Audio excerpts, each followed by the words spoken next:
Tá certo? Então, se é ético ou não é, a gente pode ter uma convicção pessoal, mas é um comitê de ético sério, gabaritado, que pode dizer efetivamente se está dentro ou não da ética. Tá certo? Então, olha só, gente, nós vimos o quê? Que o gene CCR5, né, além dele poder deixar a pessoa imune ao vírus HIV, quando deletado, né, nos 2 alelos, ele poderia deixar a pessoa mais inteligente, olha que fantástico. Só que aí, olha lá, esse pesquisador aqui, da UC Berkeley, ele fez uma pesquisa onde ele pegou o registro de óbito de 409 mil indivíduos de ascendência britânica, tá, que tem a mutação CCR5 natural, são as pessoas que são realmente defectivas com a capacidade de ser infectado pelo vírus HIV, isso acontece naturalmente. E ele pegou essas pessoas, tá certo? Fez as informações dessas pessoas, né, que já tinham falecido, e ele viu que, gente, os dados estimam um aumento de 21% na taxa de mortalidade por todas causas, né, indivíduos de homozigose para esse gene CCR5. Ou seja, na maioria, além de tudo, poderia ter reduzido a sua expectativa de vida. Tá? Então, jogou no chão qualquer premissa do pesquisador. Tá? Isso é uma coisa muito importante de pensar na ética. E aí eu fui dar uma atualizada, né? Aí eu até coloquei, como eu vou disponibilizar para vocês, 5 minutos, gente. A professora Mariana Zatz, que é a autoridade lá da USP que fala de genoma humano, né? O que aconteceu depois desse tempo, desses 3 anos, né? Então, ele perdeu o emprego na universidade, logo no começo, teve que pagar uma multa e foi condenado a 3 anos de prisão, tá certo? E sumiu, aí disse que ele está solto, atendeu o telefonema de repórter, mas disse que não era conveniente para ele falar, porque ele não pode falar, não pode se manifestar, tá certo? Então, bom, na reta final agora, vou correr bastante, o sequenciamento do DNA, tudo isso que a gente está falando envolve saber ler a informação do DNA. Então, tem várias plataformas de sequenciamento, tá certo?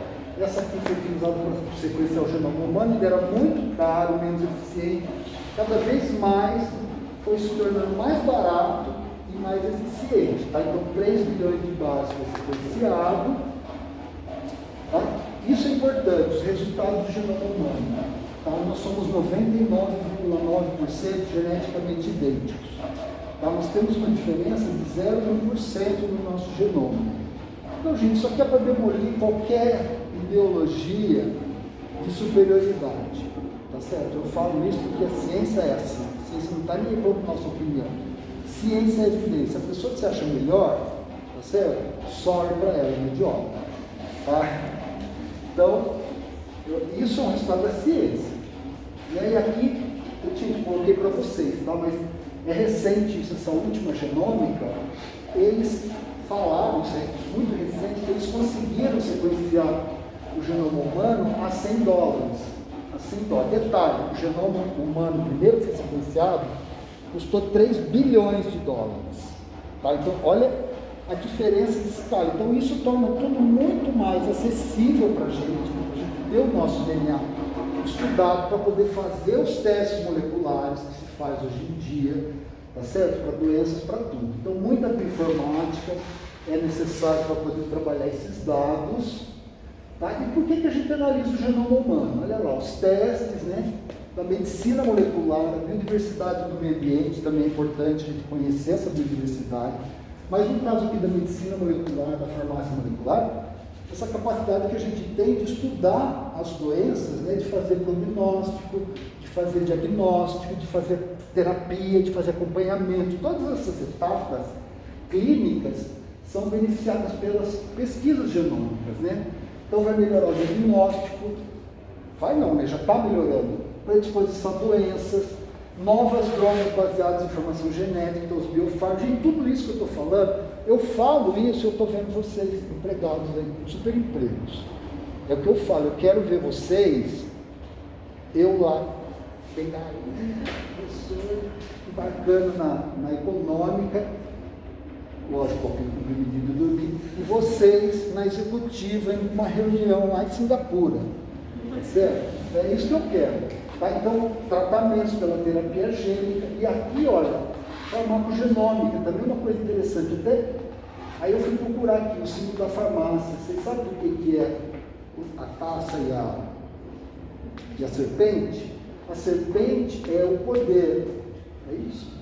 É o poder energia. E a taça é alguma coisa que eu não consigo ver, mas é algo muito poderoso. Tá? Ou seja, somos poderosos. Tá? E a farmacogenômica, certo, gente, são doses ou drogas, né, baseadas no perfil genético individual. Agora a gente tem que falar muito rápido, senão não vai dar tempo. O que acontece? Existem pessoas que são metabolizadores rápidos, outros que são lentos. Então, uma dose de um mesmo fármaco pode ter reações diferentes em diferentes organismos. A questão é você utilizar as técnicas moleculares para poder identificar isso. De repente, um mesmo fármaco num metabolizador lento, uma dose pode ser tóxica. Tá certo? Por quê? Porque vai ficar muito mais tempo no organismo. Agora, você pode ter um teste que fala, olha, ele metaboliza rápido, então tem que aumentar a dose para obter a dose terapêutica e minimizar a dose tóxica. Né? Teste de DNA, estamos indo para o final. Então, diagnóstico, presença de doenças ou vírus, tá?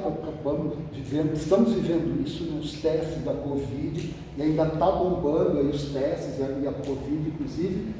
Paternidade, requerimentos na justiça, né? Comparar o material genético de pessoas para achar semelhança, parentesco.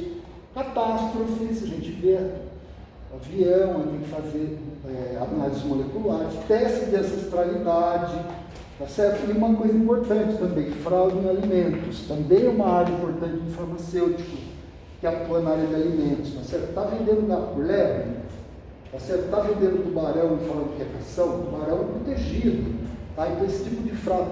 O mel é mel, tá? Então olha que interessante esse universo profissional que a biologia molecular, esses testes moleculares propiciam. Diagnósticos moleculares, eu coloquei o Fleury, tá? Todas essas doenças aqui que são, então, podem ser diagnosticadas com as técnicas moleculares, tá certo? De sequenciamento, de análise. E aqui eu coloquei o teste do pezinho, então você pode ir lá no Fleury e fazer um teste que vai diagnosticar 400 genes diferentes, que permite o diagnóstico para mais de 500 doenças genéticas. É só ir no Fleury, tirar o sangue e pagar. Certo? A gente não pode pagar. No SUS, olha lá, gente, até maio de 2021, o teste do pezinho detectava 6 doenças. Tá? Depois de muito esforço, foi aprovada uma lei que aumentou para 50 o número de doenças raras detectadas pelo pezinho. Muitas vezes essas doenças, gente, elas começam a manifestar no bebê, e se a pessoa não detecta, não faz o exame para poder mitigar, poder tratar, aquilo leva a uma sequela irreversível que poderia ser prevenida por um teste. Então, isso tem que ficar muito atento. Tem a UC da professora Eliana, de genética, ela trabalha no teste do pezinho, então essa possibilidade. E agora, que horas são? 52. Vamos lá, gente, 3 minutos. Eu quero falar disso, que eu acho que é muito importante, gente, que essa matéria que saiu no UOL, foi ver então quando o DNA diz de onde vem. Então personalidades de origem afrodescendente. E aí eu vou citar um exemplo aqui, por exemplo, da gloriosa Daiane dos Santos, né? Por quê? Porque a pessoa não sabe de onde ela veio. Tá? Houve um apagamento histórico do que foi, né, o período da escravidão. Eu estou falando tudo aqui, mas está escrito, depois vocês vão ter, não tem tempo. Tá, mas ela fala aqui, olha, que a avó falava que eles vieram da Angola. Não tinha nenhum argumento assim, palpável, né? Não tinha uma certidão, porque tudo isso foi perdido. Né? Então, ela se emocionou de ver uma carta das crianças angolanas, encontrou equipe nas competições, sentiu muita vontade. E quando ela fez esse exame de DNA, ela viu que 51% do material genético vinha da Angola. Então, confirmou que o coração dela sentia. E isso dá um pertencimento para a pessoa. Tá certo? Aqui também é interessante, né, o apagamento, né, da história dos afrodescendentes como uma política de Estado. Essa matéria é genial, tá? Saiu, eu pus o link ali. E agora tem projetos para conhecer o genoma brasileiro. Tá certo? Tem esse projeto que pretende mapear 15 mil brasileiros com idade de 35 a 74 anos, resultados para sair em 2025. E um outro internacional, um banco de dados com 3 milhões de genomas africanos. Tá certo? Gente, isso por quê? Aqui, Esse aqui é interessante, essa aqui é Maju Coutinho, né? Minha avó sempre frisava, né, da família, né? Tem negros, indígenas, até polonês. Essa história de polonês era meio que uma lenda. E não é que quando a gente abriu o teste da minha mãe apareceu uma parte na Polônia, a avó tinha razão nisso. Então é uma coisa interessante, né, de se ver. Também saiu recentemente isso, né? Conseguiram sequenciar o genoma de um habitante de Pompeia, na época do Vesúvio. Aí então você pode fazer essa arqueologia molecular. Eles viram, por exemplo, que essa pessoa aqui estava cometida de tuberculose, porque eles extraíram o DNA do osso e viram que tinha DNA do micobactéria. Aqui é o meio de ancestralidade. Eu também, gente, sou caucasiano, tudo, mas a minha família veio todo mundo pobre. E assim, foram trabalhar na roça. Não tinha uma coisa de falar, papai era barão. Cadê brasão na família? Não tinha, ninguém sabia nada. Estava assim, veio lá da Espanha, não sei o quê. Não sei se veio de lá ou de cá. Aí eu fui fazer e deu aqui umas coisas, né? Da Europa. Isso foi legal para mim, tá? Porque ligou com as histórias que eu ouvia das minhas tias-avós, né? E a privacidade. Então, alguém já fez o teste de DNA desses que tem atualmente? Eu fiz, porque eu falei, gente, sou professor de biomol, não tem como não fazer, é uma vergonha. Eu fiz o exame, pode sair aquilo lá. Mas e aí, gente, o que acontece? Tem toda uma questão ética que entra na privacidade, que é o quê? Você passa o DNA, ele sequencia, manda aqueles dados, e aí o que acontece com o resto dos dados? Tem empresas que estão negociando isso com indústrias farmacêuticas. Por quê? Porque eles precisam ter um número de milhares de pessoas para associar com doenças, para associar a resposta a fármacos, tá certo?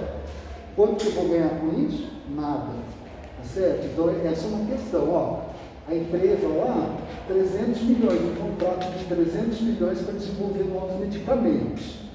Né? Aqui, isso aqui é interessantíssimo, gente. Olha lá, esse sujeito, Luiz Anderson, ele foi acusado de um crime, tá certo? Ocorreu um crime e foram lá, fizeram o DNA, pegaram o DNA, encontraram o DNA desse cara. Aí ele foi preso. O que aconteceu, gente? Aconteceu que os paramédicos tinham atendido ele horas antes no hospital.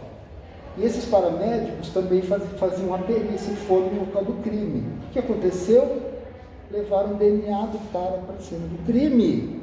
Ele não estava na cena do crime. Então, olha que curioso. Inclusive, hoje em dia já vai naquela paranoia, né? Que hoje em dia o DNA a gente pode sintetizar. Você pode sintetizar o DNA de alguém, põe no anel e vai lá no crime. Tá? Então, é uma brincadeira, mas é uma possibilidade. E, para terminar, aqui, Macron foi visitar o cara lá da Rússia, e ele não quis dar o sangue dele para fazer, não podíamos aceitar que eles colocassem as mãos no DNA do nosso presidente. Nossa, se fosse o meu, eu já podia levar para o inferno. Gente, paparazzi genético. A Madonna tem, diz que ela ridicularizavam ela, quando ela passava no lugar, mandava aspirar tudo. Por quê? Porque você vai lá e pega o DNA e você vai saber informações da pessoa. Você tem interesse? A gente tem interesse de liberar nossa informação? Por exemplo, para um concurso, você vai fazer um plano de saúde.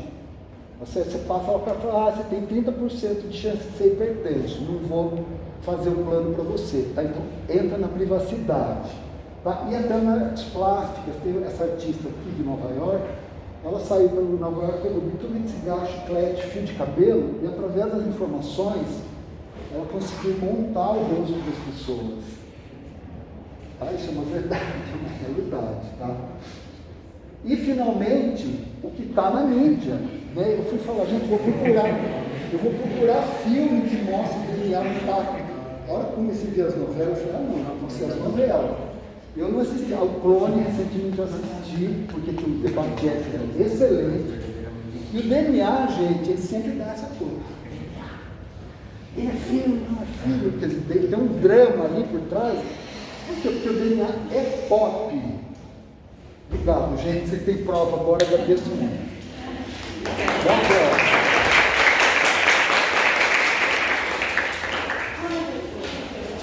O que é a prova? Obrigado a vocês.